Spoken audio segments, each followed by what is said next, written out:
O Senhor esteja convosco.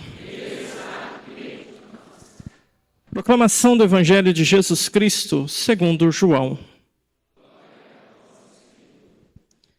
Naquele tempo, Jesus foi para o Monte das Oliveiras. De madrugada, voltou de novo ao templo. Todo o povo se reuniu em volta dele. Sentando-se, começou a ensiná-los. Entretanto, os mestres da lei e os fariseus trouxeram uma mulher surpreendida em adultério. Colocando-a no meio deles, disseram a Jesus: Mestre, esta mulher foi surpreendida em flagrante adultério. Moisés, na lei, mandou apedrejar tais mulheres. Que dizes tu? Perguntavam isto para experimentar Jesus e para terem motivo de o acusar. Mas Jesus, inclinando-se, começou a escrever com o dedo no chão. Como persistissem em interrogá-lo, Jesus ergueu-se e disse: Quem dentre vós não tiver pecado, seja o primeiro a atirar-lhe uma pedra. E tornando a inclinar-se, continuou a escrever no chão. E eles, ouvindo o que Jesus falou, foram saindo um, a começar pelos mais velhos. E Jesus ficou sozinho, com a mulher que estava lá no meio do povo. Então Jesus se levantou e disse: Mulher, onde estão eles? Ninguém te condenou? Ela respondeu: Ninguém, Senhor. Então Jesus lhe disse: Eu também não te condeno. Podes ir, e de agora em diante, não peques mais. Palavra da salvação. Ave Maria.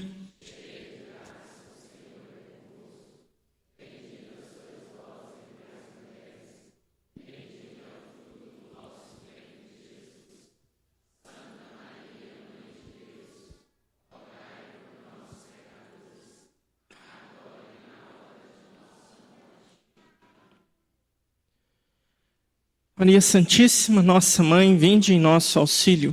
Dai-nos a graça de compreender e viver a palavra do vosso Filho Jesus. Nossa Senhora das Graças. Amados irmãos e irmãs, a liturgia hoje, ela prepara para nós uma jornada onde nós vamos fazer uma caminhada que começa pelo Evangelho. Depois nós vamos olhar para a primeira leitura e vamos ter a segunda leitura apenas como uma conclusão bastante prática, né? E o que estão nessas leituras? Quais são as pérolas que precisamos procurar, né? O Evangelho traz para nós um espelho que revela quem nós somos. Mas não só eu e você sobre uma perspectiva estática e pontual. Mas o Evangelho ele traz para nós um espelho extremamente dinâmico, que ele vai revelar não só eu e você, mas eu e você no passado e no presente, e talvez até mesmo no nosso futuro.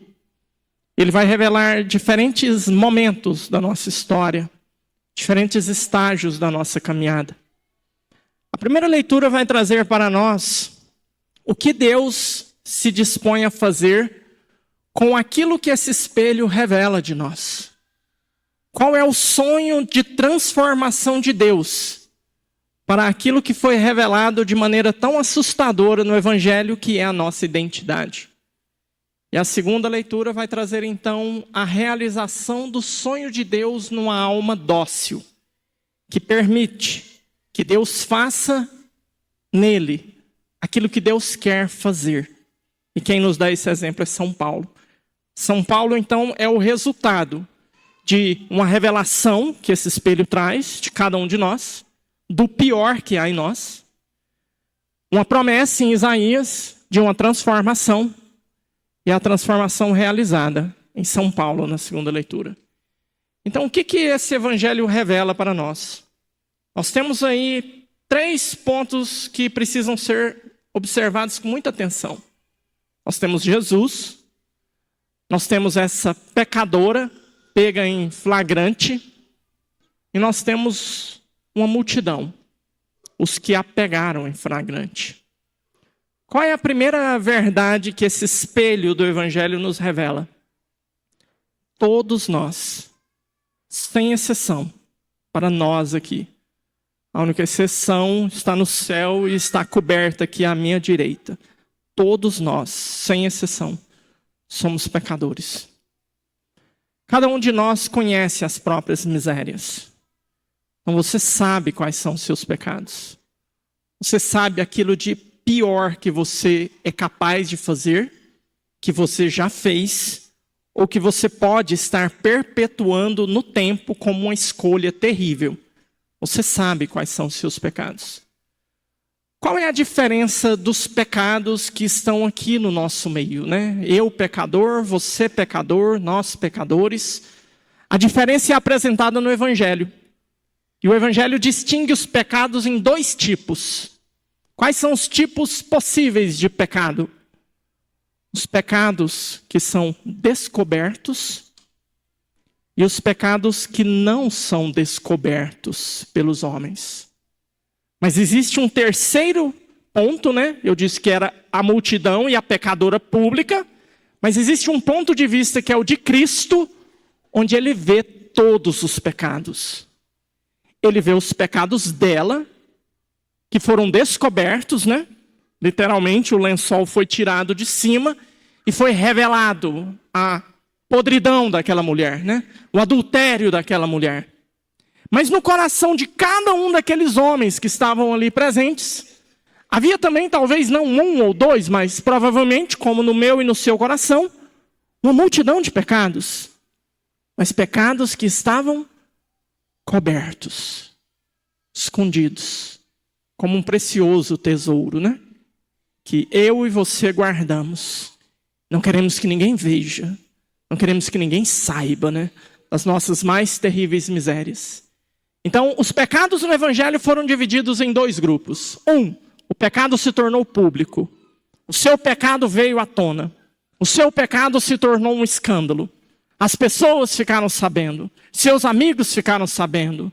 Sua esposa ficou sabendo. Seus filhos ficaram sabendo. Então, esse é um tipo de pecado. Mas esse pecado não é mais grave do que os pecados que continuam dentro de nós. E que talvez por astúcia e talvez por trejeitos, a gente é capaz de permitir que eles continuem lá e continuem escondidos. Esses dois pecados hoje foram colocados diante de Jesus, revelando que nós somos todos farinha do mesmo saco. Somos pecadores, insisto, a única exceção, nossa Mãe Maria Santíssima. E aí a primeira leitura traz então qual é o plano de Deus, qual é o desejo de Deus. O que Deus gostaria que fosse feito com cada um destes homens e mulheres pecadores. Pega aí o seu jornalzinho, vamos conferir o plano na primeira leitura. Então isso aqui é uma profecia, é futuro. É o que Deus quer fazer no futuro. Que futuro? O futuro onde ele se encarnando, estando no meio de nós em Jesus Cristo, realizaria a profecia. E qual é a profecia? Lá no seu jornalzinho, sumiu os versículos. Será que é só na leitura? Sumiu tudo. Preguiça medonha. Paciência, olha lá na terceira coluna, está lá na quarta linha, quinta. Abre aspas. Vamos junto? Não relembreis coisas passadas. Não olheis para fatos antigos. Pronto. Aqui é profecia. Não fica preso nas coisas do seu passado. Não fica preso nas tretas que você fez. Não fica preso nos seus pecados. Por quê? Aí ele vem e adianta. Então o que ele quer fazer? Eis que farei coisas novas. Futuro, farei. E o que são essas coisas novas, né? E que já estão surgindo, acaso não as reconheceis? Aí qual é a promessa? Abrirei uma estrada e farei correr rios. O meu coração e o seu coração é descrito aqui nessa profecia. O meu e o seu coração cheio de pecados é o deserto. O meu e o seu coração cheios de pecado é uma terra seca, que não produz vida, que não produz nada. E a promessa de Deus é: eu quero que você pare de olhar para trás e sofrer por todas as presepadas que você já fez. Eu quero que você deixe que eu transforme o seu deserto, a sua secura, num rio que vai correr e que vai tornar o seu coração fecundo e que vai te transformar. Mas o Evangelho traz então para nós algo que é terrível, é assustador. Em meio a uma multidão, apenas um coração foi transformado. Então a estatística não é muito boa para quem muda de vida. A estatística não está do lado da multidão. Ela está do lado de poucos. Que diante dos seus pecados, não interessa se são públicos ou escondidos, essa pessoa foi capaz de dar o passo que separa os santos dos condenados. Sim, eu pequei. Sim, eu reconheço. Sim, eu estou errado. Essa é a única distinção entre essa mulher e essa multidão que queria apedrejá-la. A pergunta de Jesus, a indicação dele, deixa bem claro que todos eles tinham consciência de que eles também eram pecadores. Jesus diz, quem não tiver pecado, mete a pedra. E não foi lançada uma pedra sequer. Ou seja, eles reconheceram. Mas o Evangelho traz uma notícia triste, que ela passa ali quase desapercebida. Dos mais velhos para os mais jovens, eles foram largando as pedras e foram embora. E deixaram Jesus sozinho com aquela mulher. Amados irmãos e irmãs, como teria sido o final desse evangelho? Se diante dessa verdade que Jesus expôs, vocês também são pecadores e vocês sabem disso. Aqueles homens e aquelas mulheres tivessem tido a coragem, a ousadia dessa adúltera, de se prostrar aos pés de Jesus e publicar a verdade. Sim, Senhor, eu também preciso de Ti. Sim, Senhor, não é só ela que hoje será objeto do Seu amor misericordioso. Eu também quero que os meus pecados sejam perdoados. Se eles tivessem pelo menos ficado lá calados e ouvido essa fala de Jesus, vá embora. Os teus pecados foram perdoados. Não volte a cometê-los. E cada um daqueles tivesse se jogado aos pés de Jesus e também clamado por esse perdão, a vida de cada um deles também teria transformado. E talvez aos pés da cruz não tivesse só um punhadinho de gente. Maria Santíssima, João, Madalena e Maria, mulher de Cleofas. Talvez aos pés da cruz tivesse uma multidão de discípulos. Amados irmãos e irmãs, o evangelho de hoje então nos revela que o fato de escondermos uma doença, o fato de escondermos uma miséria, não quer dizer que faz com que ela deixe de apodrecer dentro de nós. Não quer dizer que faça com que ela deixe de nos destruir. Ontem a comunidade me acompanhou na situação que eu e a minha família vivemos. Meu pai veio a falecer. Celebramos aqui a missa ontem. Eu, o bispo, alguns sacerdotes, a minha família, a comunidade. A trajetória do meu pai foi bastante breve, foram 5 meses. Meu pai, em outubro, ele levou uma queda e quebrou 2 costelas. Teve um pneumotórax e ficou internado uns dias para resolver esse drama. De lá para cá, meu pai nunca prestou. Ele reclamava de muita dor e tudo e tal. E passou na mão de vários médicos, procurando o que tem, o que não tem, o que tem, o que não tem. Mas havia algo ali que estava podre. Havia algo ali que estava destruindo ele. O fato de nós não encontrarmos não impediu o avanço da doença. Não impediu que aquilo fosse destruindo. Até que chegou num momento em que a doença gritou tão alto, em que todos os médicos conseguiram entender o que ela estava falando. Dali para 1, 2 meses, meu pai veio a falecer, né?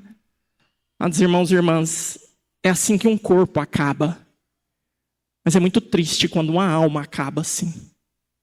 É muito triste quando nós escondemos as nossas doenças, os nossos cânceres, as nossas enfermidades, as nossas podridões, e nós vamos permitindo que aquilo cresça. É muito fácil você, escondendo os seus pecados, você sorrir. E você dizer que está tudo bem.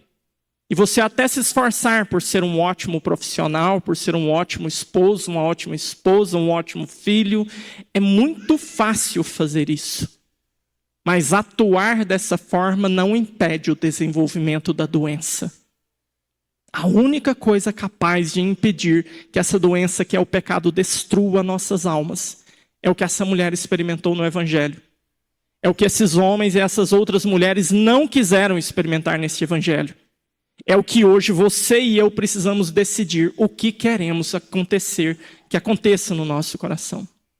Porque a segunda leitura traz Paulo, perseguidor dos cristãos, aquele que estava prendendo e consentindo na morte dos cristãos.